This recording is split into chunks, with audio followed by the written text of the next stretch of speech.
All right, thanks everybody for coming for this special seminar. As you've already gathered from the introduction, our speaker today is Carolyn Kousky, who I've sort of had the pleasure of working with about a decade ago. Before I came to Rutgers, when at the Department of Energy, we did some work together on social cost of carbon and risk premium, how to take those into account. Carolyn spent about a decade as a research fellow at Resources for the Future, which many of you will know, but for those of you who don't, is sort of an economic think tank or freestanding environmental economics department in DC. And then just this last year moved from DC to Philadelphia, where she joined the Center for Risk Analysis. Just call it the Risk Center, but yeah. The Risk Center at Penn to head up their new policy incubator initiative. And Carolyn may talk a little bit about that in her talk today, but she's going to talk also more broadly about research she's been doing on the future of flood insurance. So, thank you. Great, thank you. Thanks for having me here. I'm always excited to talk about flood insurance. I've been thinking about it for a long time. So what I was going to do today was talk through what I think of as 3 key policy priorities for the program right now. Many of you might know it's been operating under a series of short-term extensions and is currently again up for reauthorization at the end of July. As Bob said, I've been launching this new policy incubator initiative up at the Wharton Risk Center that we're really excited about, and we're focusing on building household and community resilience to disasters and climate change. In the interest of getting into the NFIP stuff, I'm going to skip this, but if anyone's interested in talking more about it afterwards, we can. Does it all sound okay? Yeah, Okay, so what I wanted to talk about today was what I think of as the 3 most important areas for reform in the program right now. Improving communication of flood risk, closing the flood insurance gap, and then I'll say a little bit about federal policies to reduce flood losses. I think most people in here are pretty familiar with the flood program, is that right? Can I skip this or should I? Okay, if everyone's kind of aware of the flood program, it's been around for about 50 years. I think some important things to just keep in mind is that early on in the program, nobody was buying flood insurance, so we have what's referred to as the mandatory purchase requirement. Homeowners who are in a mapped FEMA 100-year floodplain, referred to as a special flood hazard area, SFHA, have to have flood insurance if they have a federally backed or a loan from a federally backed or regulated lender. There's about 5 million policies in force nationwide right now. Most of those are residential, although there's a small percentage of policies that are commercial or municipal buildings. Okay, let's jump into these 3 issues. And I want to start by talking about mapping and communication. And I want to tell a story about, as Bob said, I just recently moved up to Philadelphia. And in that move, ran into what I think of as some of very good examples of our failure of flood risk communication in this country. So we found a house that we were excited about, and there was some evidence that the property might be at risk of stormwater flooding. There was a sump pump in the basement. They had some kind of drainage, natural infrastructure in the backyard. And so being someone who thinks about flooding, I wanted to know, has this property flooded? How frequently? My realtor didn't have any information. I couldn't find any information online. Since I work on the NFIP, I knew that I could log into their National Flood Hazard Layer. So first of all, most people don't know that exists. Second of all, that is not helpful, what you see right there. What I knew was that it was telling me, what we already knew, which was that it was not in a special flood hazard area. And it didn't answer any of my questions about stormwater flood risk. And part of the problem is that we are using the flood insurance rate maps from FEMA as our flood risk communication tool. And they were not designed to be flood communication tools. They were designed to be regulatory tools for a program. And what's important to implementing the National Flood Insurance Program? Knowing where the 100-year floodplain line is. And that line is so important because inside the line, the mandatory purchase requirement applies. Inside the line, pricing is very different than outside the line. And inside the line, participating communities have to adopt minimum floodplain management regulations. So that boundary becomes very important, and FEMA spends a lot of effort in its maps on identifying where that boundary is. But that has made our flood risk communication be very binary. You're in the zone, you're out of the zone, and that creates false senses of flood risk for people because we know you're not safe in one area and not safe in another, but often people think that if they're told they're outside the zone, then they're safe, and they also don't understand that risk varies a lot inside the special flood hazard area, right? So this is the firms for some parts of New Jersey that we were looking at. So we've done some work looking at flood insurance claims, and of course they're not limited to the special flood hazard area because we know, of course, more extreme events than the 100-year do occur. But what I thought was really interesting from that work is that the frequency of claims, so the number of claims over the number of policyholders, is not statistically different in and out of the special flood hazard area. And that's really for two reasons. The first is a severe adverse selection issue. So outside the special flood hazard area where it's voluntary to purchase insurance, the people who are voluntarily insuring are the highest risk people, right? And it also speaks to some limitations of the maps, because there are people who are at very high risk that are not in the zone, and a lot of them know that and choose to insure. Anyway, and it comes back to this issue. Flood maps do not do a good job of showing rainfall-related flood risk, stormwater flood risk, pluvial flood risk, whatever you want to call it, when there's a heavy rainfall event and it overwhelms local drainage.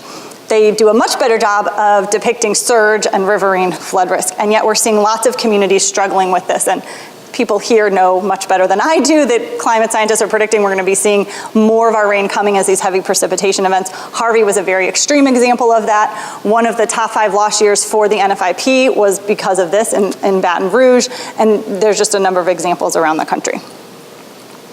People often say, and I've said it a lot, that people don't buy disaster insurance unless you make them, but that's not actually totally true. People are understanding that there's this rainfall risk, that there's risk that's not depicted on the maps, and there are areas where people are voluntarily insuring even when they're not subject to the mandatory purchase requirement. So what this map shows you, and this is policies as of just a few months ago, is the percent of policies in a given state that are actually in that special flood hazard area. And I thought these should all be dark bluish green, whatever that is, that most policies in the country would be in the SFHA, right? They'd be mandatory purchase policies. But look at Texas. 30% of policies in Texas are in the special flood hazard area. That means 70% of policies are voluntary purchase policies, and we've confirmed with FEMA that most of them are these PRP policies that you can get, if you haven't been frequently flooded, you can get very good rates on flood insurance. And so I think this is really interesting because this is a different story. There are people who are voluntarily insuring, and if we can understand that, maybe we can go a ways towards closing the flood insurance gap, which I'll come back to in the next section. I think one of the other challenges we have when communicating flood risk in this country is that we tend to focus on probability and not talk very much about damage. So how much damage are you going to sustain? And that varies a lot based on the type of flood risk that you're exposed to, and that's not well communicated to people. The Risk Center's just recently gotten interested in better understanding flood disclosure. We were talking a little bit about this at lunch. So currently there's a federal law on lenders to disclose if you're in or out of the SFHA when they write your mortgage. States have their own disclosure laws. Most of them are voluntary, so you should tell, as a seller, you should tell if you know that the property's been flooded. But this also gets to what type of information do people understand and can make use of? And what we're finding in some of our research is that what's most understandable to people, and this is very intuitive, is was this property flooded before? How much money was paid in claims? And there's a story that I wanted to share after Hurricane Harvey because I think it's very telling of the information failure right now. A reporter called me to help interpret a story that they had heard of a woman who said she had purchased her property several months before Harvey, and she knew she was in the special flood hazard area, but she didn't really know what that meant, and she bought it anyway. Harvey hit, she filed a claim. FEMA now tells her she's repetitive loss property. That's a designation within the program. It has implications for your rates and implications for mitigation options. And she said to this reporter, if they had told me that I was one claim away from being a repetitive loss property, I never would have bought this property. And as an economist, to me, that's very eye-opening because markets only work efficiently if people have information. And they are not getting material information to their decision-making right now. Another important part of the decision making, just to make it even more complicated, is not just how likely is flooding, what's my damage, but what are the alternatives and what can I expect after a flood in terms of my financial recovery. And I don't think we also do a very good job of messaging that federal disaster aid is actually very limited for households. We see these billions of dollars appropriated in supplementals and think that everybody, each person must be being made whole, and that's just not the case. So the first line of assistance after a disaster is loans from the Small Business Administration. That in and of itself confuses victims all the time, and they often don't apply because they hear Small Business Administration. They don't realize that actually the majority of those are for households, not for businesses. But they're loans that have to be repaid back. The only kind of grant-free money that people get are these individual assistance grants from FEMA. They're capped at about $33,000. The average is only a few $1,000s. And that's because, and I don't think this is very well messaged to people, they're only to make your home safe and habitable again. They will not pay to bring your home back to pre-disaster conditions. And nobody's telling people pre-disaster that if you want to be able to bring your home back to pre-disaster conditions, you have to have insurance to fund that. Now, of course, for those of you who are in the weeds on this, like we are, the wild card in all this is getting HUD money. And we've tried to look at how some of the community development block grant disaster relief dollars are spent. And even that, the majority of it is going to public buildings and is going to infrastructure. And a lot of it is going to mitigation, not necessarily the kind of recovery rebuilding here. Okay, so say we have good information for people about whether they're at high risk and what kind of damages they can sustain, and we're very close to having all of that at a parcel level. I mean, the data and the technology, as people here know because they're involved in creating it, we have that. How do we get it to people? And I've seen over the last year or two, there's lots of new websites coming up all the time where you could go and get flood risk information, today's information, tomorrow, climate, but they're these separate things that the person has to know to find online. And I think that that's really unrealistic. First of all, people don't need flood risk information all the time. They need it when they're making key decisions where it matters. And of course, the most obvious of that is when you're buying a home. And where are people looking for information when they buy a home? They're not, I don't think, often Googling, are there climate risk information for me? They're going to, Zillow or Trulia or their listing, and that's where the hazard information needs to be. It needs to be in the platforms that they're already using. It needs to be on their phone so that they can walk into the house and see right then where I'm standing, what's the risk like. And there's some definite movement in this direction. There's been some work by a company doing this for earthquakes in California. The city of Portland, Oregon has hazard information now integrated in their online thing. So when you go to look up a new property and you see the school district and the crime rate, you also see all the hazards. And you don't just see, are you in or out of the SFHA? They had very bad flooding in 1996, for example. So they have as a field, was this property underwater in 1996? And those types of things that resonate more with people. The last thing to say on this, of course, is climate change, because we don't need to know when we're making decisions that last for a while. Am I going to be in this house for 5 years or 50 years? Not just what my flood risk is today, but how it's changing. And we know that, of course, in coastal areas, most likely that flood risk is only going up, and we don't have any policy tools to tell people about that. And I think this is one of the biggest kind of challenges we face right now, is how do we get that information to everyone when they need it in a way that they understand and that we can all agree upon. Okay, I'm going to stop and switch to talking about the flood insurance gap now, unless, feel free to interrupt me and chime in or anything. Otherwise, I'm going to plow ahead. Okay. Can I ask a quick question? Yeah. Is anybody partnering with Trulia or Zillow now? Because you have a progressive state government, municipal government in Portland, but it'd be interesting to try to think about partnering with them. I've heard murmurings of things, but I haven't seen anything, so I don't know for sure. What? I've heard murmurings about it. I think we were trying to get data from it, but I'm not sure what happened. I know that they've been pretty good at sharing their data, but I don't know if they're integrating other people's models into their they do that property for solar, snapshots. They do that for solar power. Oh, do they? You can go to Zillow site and say, okay, what's the solar power? So Oh, well, that would be a good model for how to, yeah. I think we're very close, actually, for this being very widespread. I mean, just in terms of the movement on this. It's not to their advantage to do it in some respects, but To Zillow's? if consumers want it, Yeah. we can talk about it. Yeah, no, I'd love to hear more about it.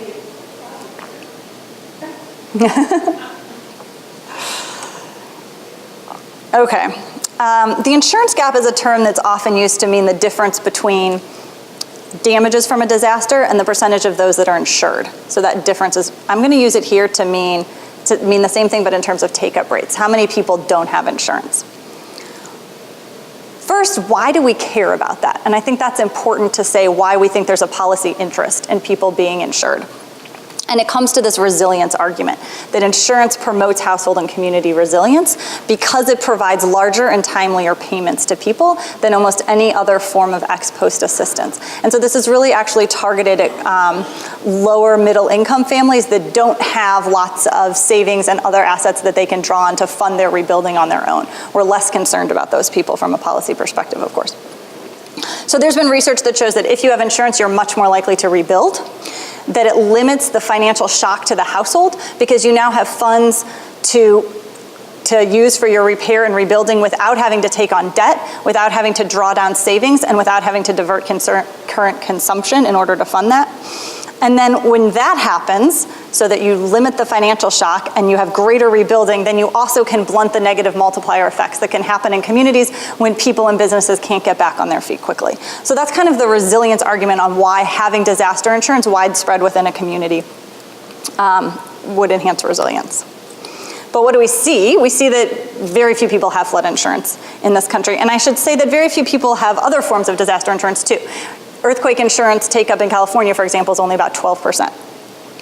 Estimates of how many people have flood insurance vary depending a lot on what the denominator is. So the first one is a study that's now over a decade old that sampled communities around the country and found that about half of people in that FEMA 100-year floodplain have insurance. That number is much higher along the southeast coast and much lower everywhere else. If you look at areas that actually have been recently flooded, so your denominator is not households in the SFHA, but households that experience some amount of flooding.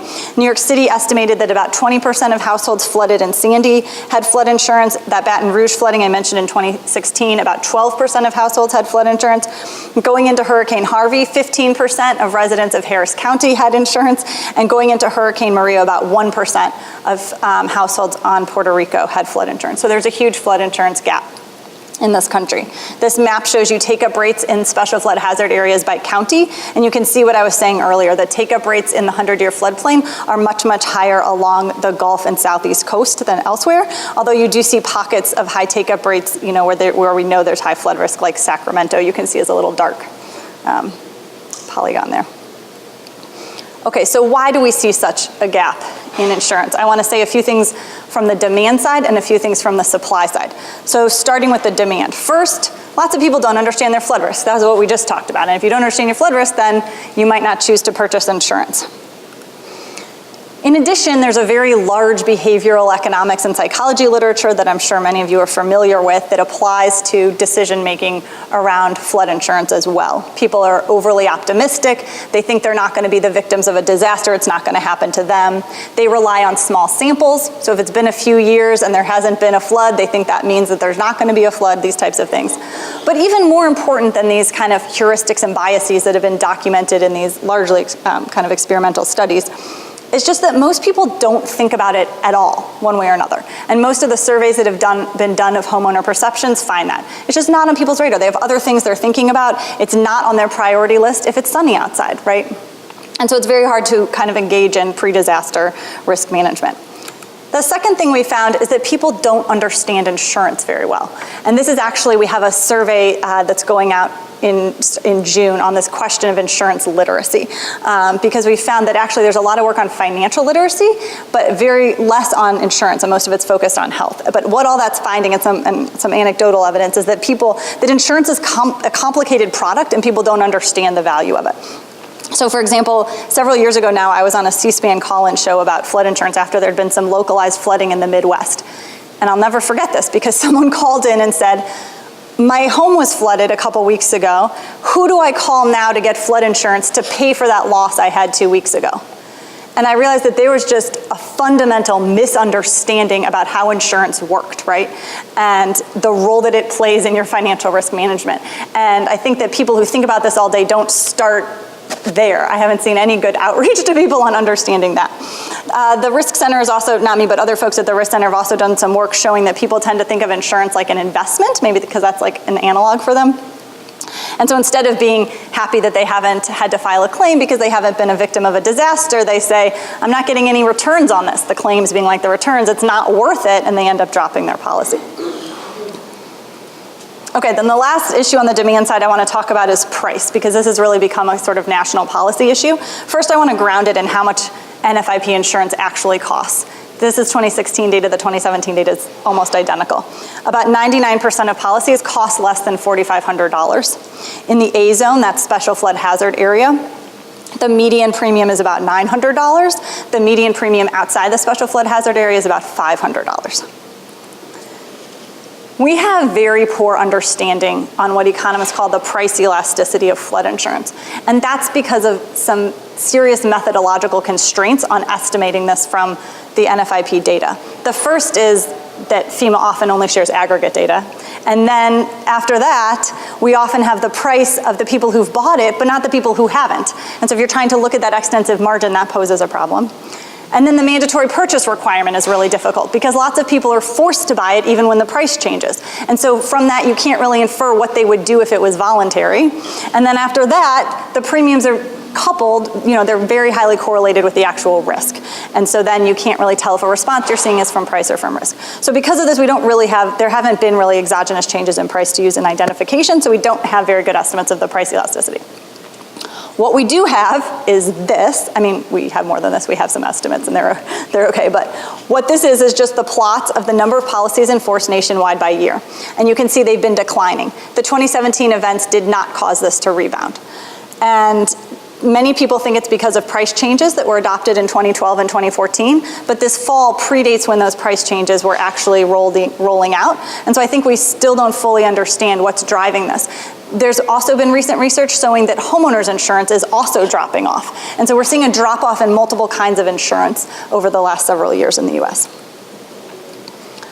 The changes that came online in 2012 and 2014 that phased out some historic discounts in the program raised this question of what has been called affordability of flood insurance. And the point I want to make about this discussion is that it's really coupling two different conversations. So the first is the question, is flood insurance affordable? Meaning, can low and middle income families buy the flood insurance without it being a cost burden for them, right? They have a very high opportunity cost of those dollars. And is it too expensive for them? The policy response there is some sort of means-tested assistance for these particular homeowners, right? The question that's often conflated with is flood insurance worth it? And there's a lot of people that have the money to pay for flood insurance and they don't think it's a worthwhile way to spend their money. And the policy response to that is very different. Is it because they don't understand flood risk? Is it because they don't understand insurance? Is it because the product's not well tailored to their needs? And there's some weird things about NFIP products that might make that actually a true statement for several types of people. So I think it's important to tease apart these two different conversations and address them separately. On the first one, we've been doing some work on means-tested vouchers to help cover the cost of insurance for certain families, but then coupling that with mitigation requirements so that, because one of the reasons insurance is expensive is when the property is really risky. And so if you can reduce the risk at the same time, then that lowers the cost to the federal government of providing the assistance and lowers damages to the homeowner. Yeah, sorry, I was trying in the interest of time to go faster here. This is work in progress where we're looking at, you have a homeowner and you want to give them a voucher coupled to a loan for mitigation, so elevating their home. And the insurance is going up year over year associated with, one, just a natural increase, but also I think this graph has in it some increased the boundary of the 100-year floodplain, that change in the BFE that Ning and Henry modeled for New York. Okay, so that's partly why it's been going up. And then if you give them a voucher and the elevation, it lowers the total cost of the premium, which is the difference between the high line and the low line. So the red one is the insurance premium, the yellow one is the insurance premium when you elevate it, and then what is the homeowner paying is the dotted line, and what the government is paying. And the voucher cost drops off if you end up mitigating it. Just kind of a hypothetical.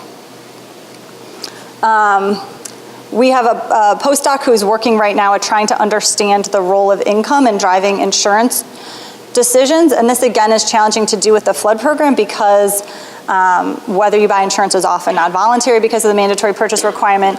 The coverage level you pick is often not voluntary, it's often set by lenders, and the deductible choice has often also been driven by your lender. But he found a window in 2014 of about 100,000 policyholders where he thinks the deductible choice is actually a pretty voluntary decision. And economic theory would predict that insurance would be an inferior good, which means as you get more income, you would value it less because you have a greater ability to self-insure, so you don't need the insurance as much. What we're actually finding, though, is that higher income households, which we proxy by the value of the home because we don't actually have their insurance. But we also use census tract as a robustness. But so to be clear, we don't exactly have their income. But policyholders in higher value homes actually buy more insurance because, well, that's the question. So it's actually not an inferior good. So what we're finding is that lower income families are the ones who are likely to choose the highest deductible because that lowers their cost a lot and they have a much higher opportunity cost for those dollars. But then that's exposing the people who can afford to pay the damages the least to the greatest risk, right? So there's some challenges there. I thought I'd say a word about pre-firm price discount, but it's getting kind of in the weeds. I thought there'd be a lot of people who kind of were down in the weeds in the flood insurance program with me, but just stop me if this is less interesting. But what happened in 2014 is that a group of policyholders referred to as pre-firm, pre-flood insurance rate map that had been getting discounts since the start of the program, Congress decided to phase those discounts out. Those discounts, so the prices that those people had been paying, were not based on the elevation of their home relative to base flood elevation. And so basically those homeowners are now moving to a rating schedule that is based on elevation. And what you find is that for properties that are below base flood elevation, what FEMA calls negatively elevated, those pre-firm discounts were saving them thousands of dollars every year. They were huge savings. For properties that were actually elevated, it wasn't actually a savings. It was much better to move to the kind of FEMA full risk post-firm rating method. And so so to get to the policy implication here is two. One is that we've found in lots of communities that is not communicated to people. And so there are residents who are getting pre-firm rates who are actually in elevated homes, who could have cheaper premiums if all they did was send in the elevation certificate and they don't know to do that, nobody's telling them.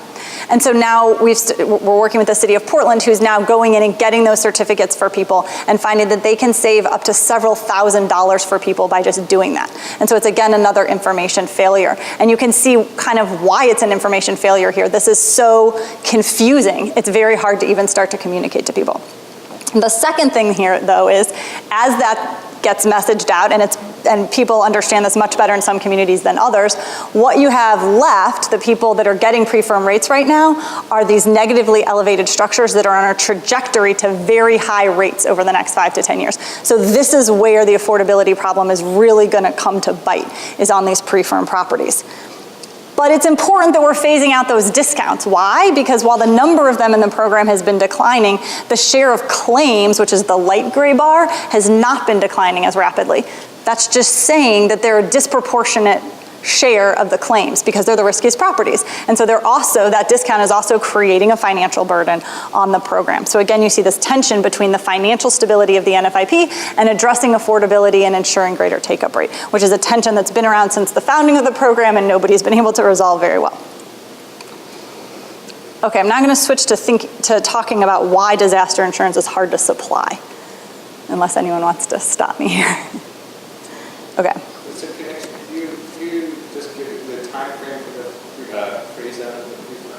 They're going up between 5% and 18% a year, and it's at FEMA's discretion what increase they choose each year. So, and they've been all over the map. I think the first one they went up at like 10%, then they only went up at 5%, then they went up at 12%. So, and every year it's at FEMA's discretion, but between 5% and 18%. But are they treating all the properties equally? Yes. And so they're intended to converge when? So they're going to keep going up and going up and going up until you submit an elevation certificate. And once you submit an elevation certificate, then they can post-firm rate you.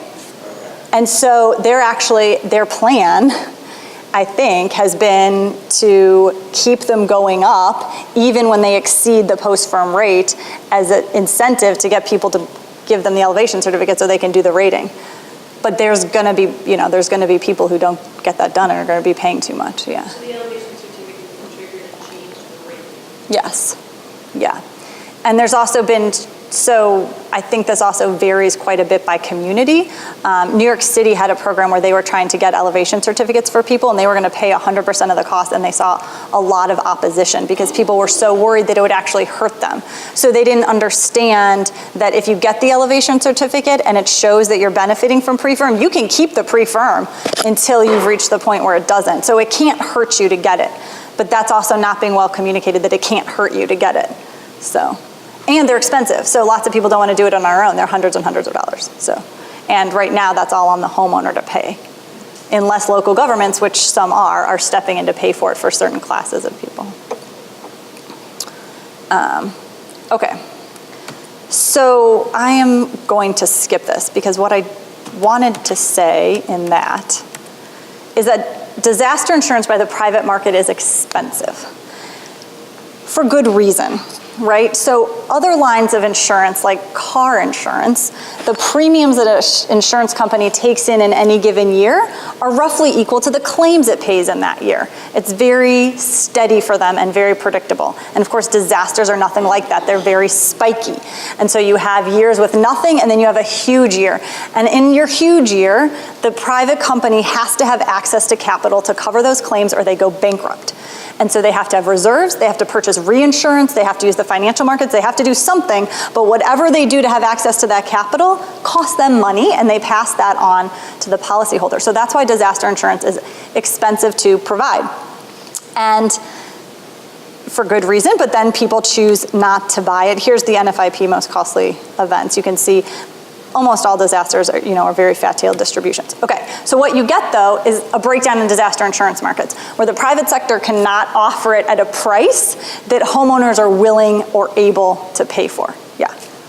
Are you lumping disaster insurance as all flood, wind, fire, anything, or is it just disaster insurance? I'm including in that any line that has this kind of fat-tailed distribution phenomenon. So that's floods, that's wind, that's earthquake, that's terrorism. Okay. House fires are not really like that. Wildfires are starting to be like that, but so far they're still pretty insurable. Just curious. Yeah, and here, this will answer it. So what's happened is after major disaster events, you've seen this breakdown where policymakers believe that disaster insurance is not available or affordable enough. And so in response, they intervene in these markets. And the government in the US has intervened in every disaster insurance market. And these all look different. So we have a federal backstop for terrorism. We have the federal flood program where we're writing directly to homeowners.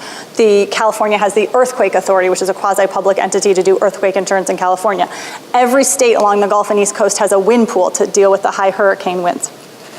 We see other interventions in countries around the world, and they all take different forms. There's nowhere in the world where there is a fully functioning private flood insurance market where everyone's also insured. They all have some sort of government support, or they don't have high take-up rates. And these vary a lot. Sometimes they're the insurer, sometimes they're the reinsurer, sometimes the government's the backstop, they're regulating, they're helping with hazard mitigation, they're doing a whole bunch of different things. They're also all financed differently. Some of them have a lot of pre-event financing. So the Earthquake Authority purchases a lot of reinsurance.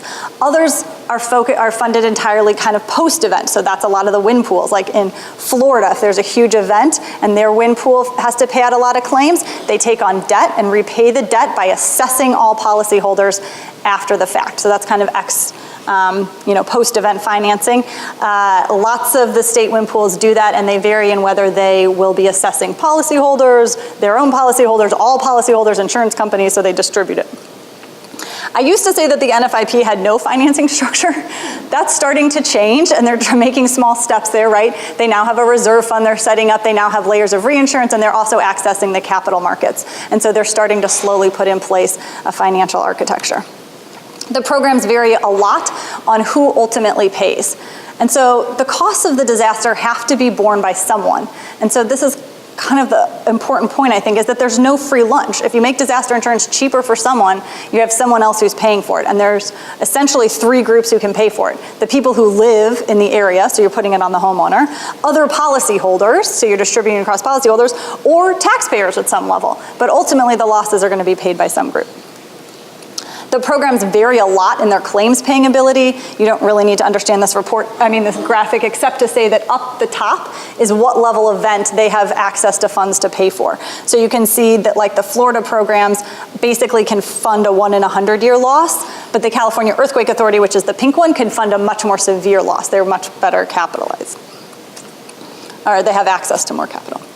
Okay, and then they also vary a lot in how they handle risk reduction. Some of the programs have mitigation insurance products. So within the flood program, for example, once you're damaged, you can get extra money to bring your building up to code if you're out of compliance. Some of them, since they're public or quasi-public, are able to do kind of grants and other types of mitigation that way. A lot of them have premium reductions to try to incentivize mitigation. Okay, so now I want to kind of wrap up thinking about take-up rates by coming to FEMA's moonshot. So FEMA has established this moonshot goal of wanting to double flood coverage in the US by 2023. By anyone. It could be NFIP or it could be Relative to what baseline? They aren't quite sure. I'm not sure. I think maybe it was, maybe it was 2016. I'm not sure they've actually fully, yeah. Yeah, it must have been whatever year they announced. So maybe 26, I don't know exactly. That's a good question. So one question has come up, and FEMA has said publicly, repeatedly, that it's okay if it's done by the private sector or by us. We just want people covered. So we're wrapping up a study right now for DHS on the private flood market right now, sort of how the market is, what's kind of a snapshot of the market as it exists today, what's driving the market, and then policy recommendations for how the private sector can help close the flood insurance gap. Nobody except Florida is really collecting data on private flood insurance, so we had to do this through interviews with insurers, reinsurers, and regulators. The first thing is to kind of lay out for you the structure of the private flood insurance market. So by our estimate, we've asked companies to voluntarily give us data on the number of policies they have. And we think we've gotten all the major players, so I'm sort of confident in these numbers, but they are rough, so you know. But based on our estimate, about 3 or 4% of policies, residential policies in the US right now, are private, as opposed to with the NFIP, which is still about 96 or 97% of the market. So if you're a consumer, you can call your agent, you can get an NFIP policy over there, or you can get a private policy, which can be either through the admitted market, which means the rates and forms are regulated by the state, or through the surplus lines market, which means rates and forms are not regulated by the state, and those companies do not have access to the state guarantee fund if they go bankrupt. So if they go bankrupt, too bad consumer, you don't get to be paid by the state. And then we've discovered there's a lot of other players in this market. So for example, there's managing general agencies, which aren't bearing the risk, but are acting as kind of the administrator for these things, and so forth. I think those details don't really matter so much. What I think are the highlights that are coming out of this is that the market is small, as you can tell, but it is growing rapidly. So this growth has all occurred in like the last 2 years. And I think it's going to keep going in that direction. Part of this is driven by a lot of new models that have come online for inland flood that didn't exist for a long time, because with the NFIP there was no kind of market for risk assessment. But it's also very heavily driven right now by reinsurers. So the reinsurance industry is taking in excess of 90% of the private flood risk right now. Primary insurers are not bearing any of the risk. So there's kind of global appetite for US flood to diversify other perils, and that's what's driving what we're seeing right now. We're seeing very little interest on the part of the large homeowners companies in the US. And so they tend to be small companies, kind of startup companies that are just doing flood. Now there's some interesting exceptions to that, which will be interesting in terms of the role of the private sector to expand take-up rates, because we're seeing outside of the special flood hazard area, some insurance companies now are partnering with reinsurers to offer an endorsement to homeowners to have it just kind of wrapped into your general homeowners policy. And if it was wrapped into your homeowners policy, that's when you'd start to see really widespread take-up of flood insurance. 2 other points I think that are worth mentioning. One is all of them said to us that there are areas where they will not write. Some of them are entire states. We won't go to Louisiana.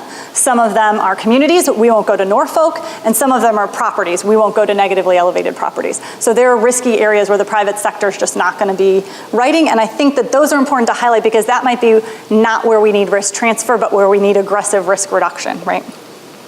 And then we're also so far not seeing that the private sector is able to spur any more demand than the NFIP has been able to. Rico emerged as a very interesting case study for us as we were doing this work, and we just put out an issue brief on this because of this graph. It looks like around 2012, 2013, everyone stopped buying insurance in Puerto Rico. This is NFIP policies in force. It turns out that's not the case. They just all went to the private sector. So in Puerto Rico, over 90% of policies are private policies, unlike mainland US where over 90% of policies are NFIP policies. And we thought that was really interesting, but it turns out it doesn't really have a lot of relevance for mainland US. One of the reasons that this was able to happen is because the building stock in Puerto Rico is often kind of concrete, there's not drywall, and so for a given depth of flooding causes less damage. That's not accounted for in NFIP rates. So the private sector found that universally across the island, they could offer cheaper rates than the NFIP could, so they could basically outperform the NFIP. There's also some weird things that they got around some requirements that you can't offer flood if you write your own. That's now been changed, but so they coupled it with vandalism. So all the flood policies on the island are flood and vandalism, and they've never paid any vandalism claims. But I think the real takeaway here is actually not the growth of the private sector in Puerto Rico, but that this is 1% of households. So yes, there's a lot of private sector flood, but nobody really has flood insurance. And that, of course, has to do with the high poverty rates. Nobody has home insurance either. And so I think that's the real story for Puerto Rico.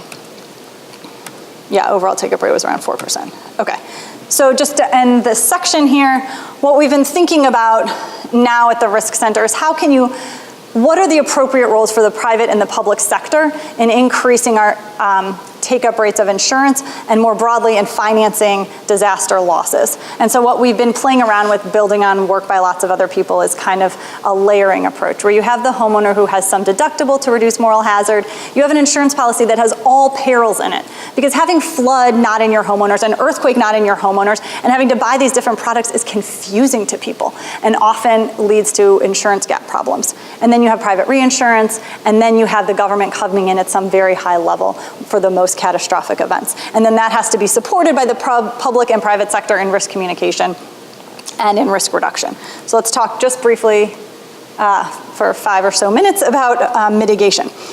So a colleague and I recently looked at all the federal dollars for flood risk reduction in the US. And this is the pie chart for FEMA, but if you look across the agencies, over 90% of the federal dollars for flood risk reduction are post-disaster and appropriated in off-budget supplemental spending bills. So this is the FEMA numbers, these are the supplemental spending bills. Just try to go through this quickly. So we asked the question, is this a good model or not? Do we need a new model? Well, there's some pros of funding flood mitigation this way. It can often be more cost-effective to incorporate mitigation into rebuilding damaged building stock than trying to retrofit buildings that are already there. If you have severe damage from a disaster, it gives you an opportunity to rethink your development and so forth, so maybe that's a good time to be funding risk reduction, and the risk is really salient. People are paying attention to it and willing to do something about it. On the other hand, there's a lot of downsides to this kind of funding model too. So first, we give the money only where an event happened to have occurred. We're not targeting our dollars on any metric that you might want to. Where's the greatest risk reduction? Where are the most cost-effective investments? Maybe on equity considerations, which communities cannot afford to pay for this otherwise? The huge sums that we drop on communities in these supplementals have caused many problems in implementation, and they also take a really long time. And so we're also not getting money to people very quickly. It's taking months to years, and many years. Katrina spending was going on a decade later. This might not be a very big problem, but we've heard at least one community say it to us, and that is that it also penalizes the good actors, in the sense that if you're a community that invests very heavily in risk reduction, so that when the flood waters rise, you don't see a lot of damage, you don't get an individual assistance declaration from the president, you don't get a supplemental bill, you don't get all the money. There's also lots of things in these bills that would never pass if they were passed in a normal budgetary, that gets media attention. And then there's also evidence that there's a lot of pre-disaster mitigation demand that's not being met. So I think the salience thing is important, yet the kind of small pre-disaster mitigation dollars that are out there are always there's always more demand for those than they're given out. So it might not quite be such a problem. There's a lot of institutional challenges with the federal mitigation dollars. Again, these delays, we talked about this earlier today, but they miss a lot of important opportunities to do mitigation that could be done if you could get the money there more quickly. They're often piecemeal and don't take a kind of a neighborhood or community perspective. And there's lots of suggestions that even the cost effectiveness screens that FEMA and stuff puts in place are not doing much to make sure that we're getting kind of the most benefit for those dollars. And so I just want to end by saying that insurance is not a yes-no proposition. It's a spectrum of insurability, and mitigation to reduce risks can really improve the insurability of a risk. And so I think it's really important to think of flood risk reduction as a complement to flood insurance as opposed to a substitute, and to think about how you optimally design flood risk management that unites the kind of risk transfer and the risk reduction together. And that's it. So thank you. I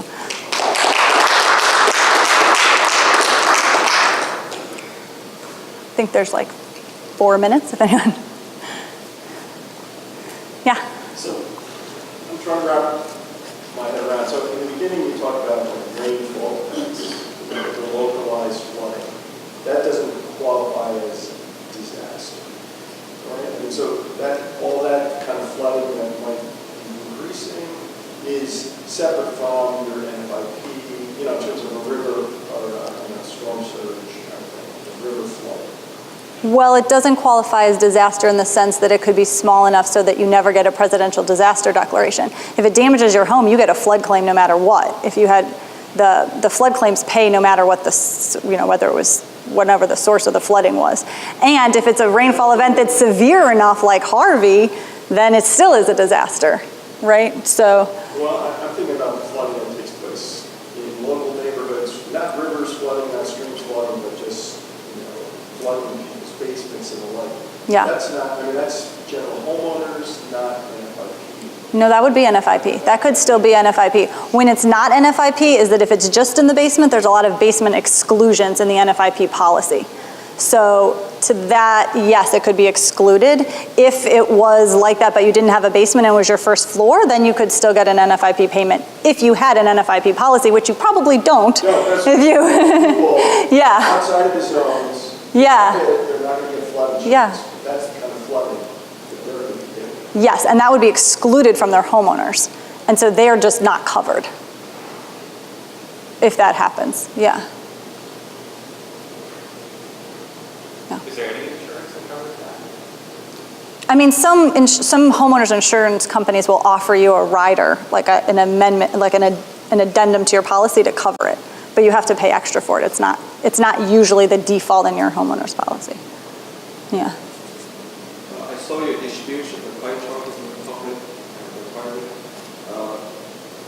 That public investment, or what it's called, is that only FEMA, or is that also include like Army engineers? No, the pie chart was just FEMA, and what it was this. How much are we spending on the pre-disaster mitigation program versus the 3 post-disaster mitigation programs we have, which is now only FMA and HMGP, but for a while there were these repetitive flood claim and severe repetitive flood. The reason why you're not including Army engineers? In the paper, we look at the Corps of Engineers too, but we ran into some challenges with the way the Army Corps data is in being able to really say how much was pre-disaster and post-disaster. There were some things that were kind of like neither or both. So those numbers are in the paper. I can share the paper with you.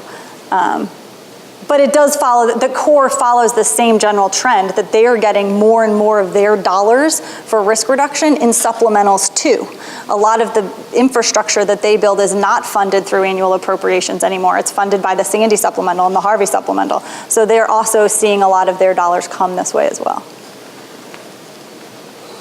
So Carolyn, in listening to your talk, I heard things that seem sort of very familiar in the housing conversation, right? Having this population that may not be very literate, that's low to moderate income, that doesn't quite understand what they're purchasing, coupled with a market that's getting more complex and securitization and all these other issues that sort of underpinned a lot of the housing collapse that we saw around mortgage-backed securities and those types of things, right?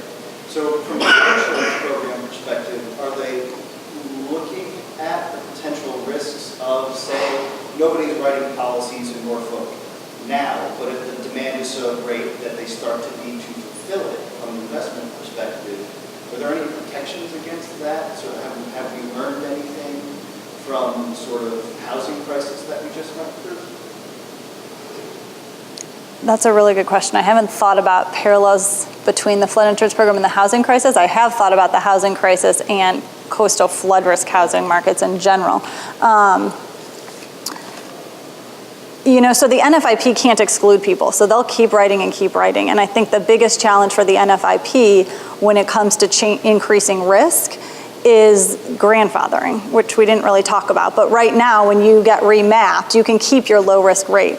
And the CBO did a really nice report that came out earlier, that came out in the fall, that showed that something like 70 or more % of properties in the V zone are all grandfathered. So like nobody on the coast is paying rates that are commensurate with their risk. And so linking that back to the private sector can't compete against that, right? And the private sector is only going to come in where they can offer a product that's cheaper than the NFIP, because that's the benchmark, it's what's out there, and that somebody will buy. So, so you get a kind of interesting dynamic there. And I think the question is, what should the NFIP be? Should it be, and there's an argument to be made that it's sort of like a social insurance program, and that it's better to have people partially pre-fund their losses and have insurance and have the difference offset by taxpayer dollars and think of it as a social program, and that it's really important. And then there's other people who say the program really should be like a private flood insurance program. The government shouldn't be in this. We should be pricing things at the rate it costs. And so you get really kind of two very different philosophical positions on what the flood insurance program should be. And right now it's caught in the middle. Yeah. This may be a silly question, but I'm thinking about what Rick was asking. And, right now, the NFIP is conditioned in a regulatory sense based on mapping, right? Mapping is based on whether or not you're in a fluvial area or a sort of a tidal flooding area, right? So I'm wondering if anybody's looking at conceptually in terms of just increased precipitation in terms of other sort of natural features and acreage potential. You couldn't necessarily map it so easily, but soils or something like that, where you have to think about a new way to think about where there are areas that are increased flood risk from heavier storm events. It's not going to just be, if the soil is saturated in certain times of year, Yeah, sure. 2 weeks ago, right. we had a big storm, and a lot of people's basements flooded. It didn't have anything to do with the stream rising in this case. So those are people right now who would be in the PRP world. Right. In the X zone. Yeah. Yeah. So I'm just wondering if anybody's looking at that. How to communicate that risk, or how? Communicate it, or to see how it's increasing. Maybe too soon. But. Yeah, I haven't seen anything seeing like that trend in the insurance data. I'd be curious if any of you know, because I also haven't seen any way to map that risk well. I mean, my understanding is that you have to do the modeling at such a fine scale that it's not. Yeah, it would be super fun. Yeah. I mean, so how would you even start to identify for people ahead of time that that's we've heard some talking about things like, well, could you start using, if you're not going to get detailed modeling for everywhere, could you start doing something simple like crowdsourcing the information. So you have some app and people are like, oh, yep, that road's flooded now, that road's flooded now. And you start to build up this heat map of like where over the last 5 years there's been, and that's not flood modeling, but that's some indication to people of where. It's just regional state classes. I believe they talk about local drainage. Yeah. A lot of piping. So that's not, they're talking about coastal and river Right. flooding. So these are local drainage. Yeah. So you have a problem, you talk to the local town, you say, hey, I'd like to call on, the flooding. But that's not really recognized. It has nothing to do with. Although there's some interaction, I should say, right? There could be, but. I don't think there's such, it's not like that.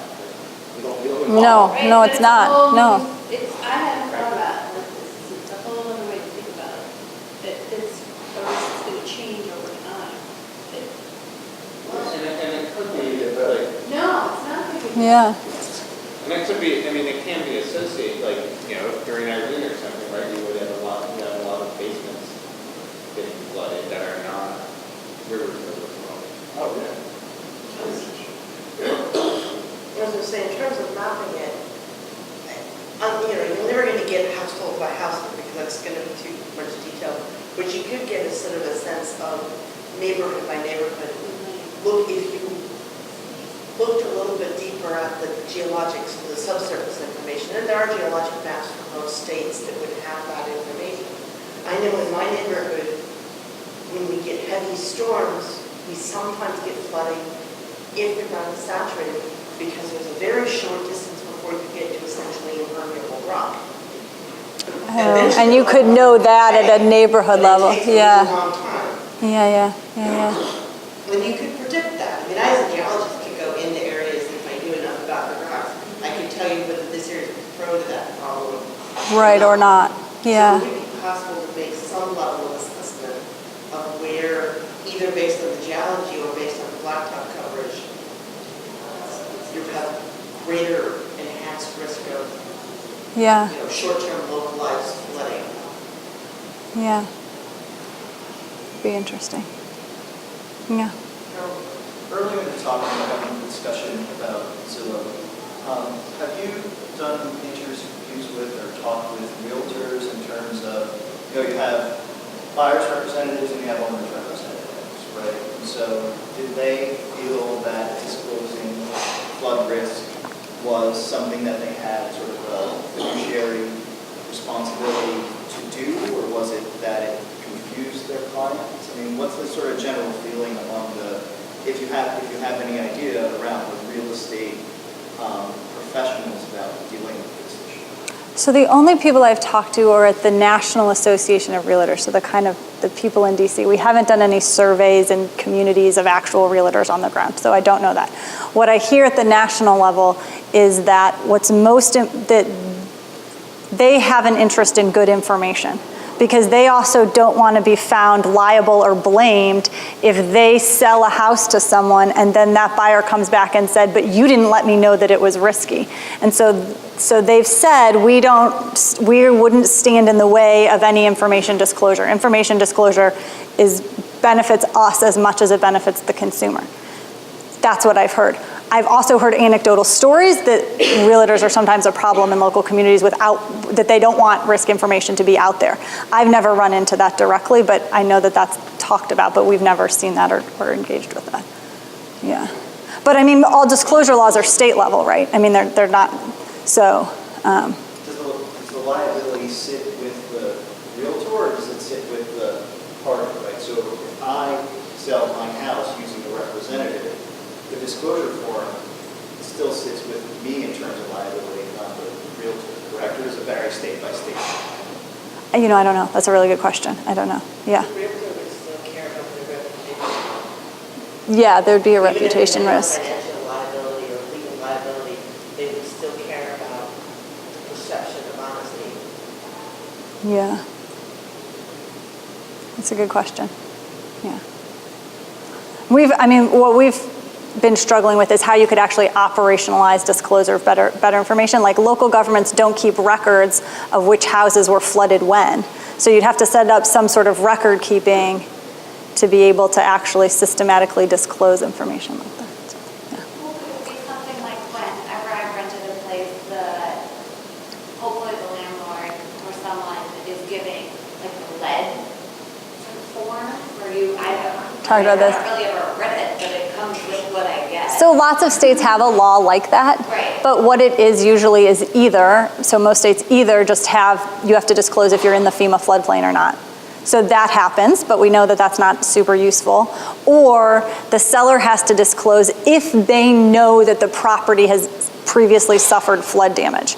And so then you get into a lot of underreporting because either people aren't reporting it or they only live there for 2 years and they don't know that 10 years ago it flooded. And so the disclosure says, I don't know. And so it's not. So yeah. I was going to say, if you could give something that has that information, then it's not necessarily up to giving it to have the specifics, but there's somewhere that you can access this information, and especially if it's historical, but then that's up to the person looking it up. Or